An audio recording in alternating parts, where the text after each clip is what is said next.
திருவண்ணாமலையில் தங்களிடம் வாங்கப்பட்ட நிலங்களின் பட்டா ரத்து செய்யப்பட்டுள்ளதாக மீனவ சமூக மக்கள் குற்றம் சாட்டியுள்ளனர்.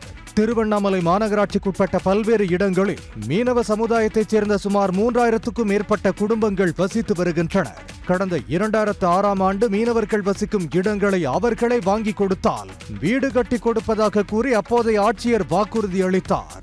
இதையடுத்து மீனவ சங்க பிரதிநிதிகள் 4 பேர் இணைந்து கச்சிராப்பட்டு ஊராட்சிக்குட்பட்ட நாச்சானந்தல் கிராமத்தில் 8 ஏக்கர் நிலத்தை விலைக்கு வாங்கி அதனை 2007ஆம் ஆண்டு வீடு கட்டித்தர மாவட்ட நிர்வாகத்திடம் ஒப்படைத்தனர். ஆனால் அந்த இடத்தின் பட்டா ரத்து செய்யப்பட்டுள்ளதாகவும் அந்த இடத்தின் சந்தை மதிப்பு 8 கோடி ரூபாய் என்று மீனவ சமுதாய மக்கள் தெரிவிக்கின்றனர். எல்லாரும் இதுல 165 குடும்பம் நாங்க இடம் வேணும்னு எழுதி கொடுத்துருந்தோம். அந்த இடம் இவங்க வாங்கி கொடுத்தாங்க. நாங்க ஆளு கொஞ்சம் காசு போட்டு தான் உங்கள்கிட்ட கொடுத்தோம். இடமும் கிடைச்சது எங்களுக்கு. எங்க இடம் இருக்குதுன்னு நாங்க நம்பி இருந்தோம்.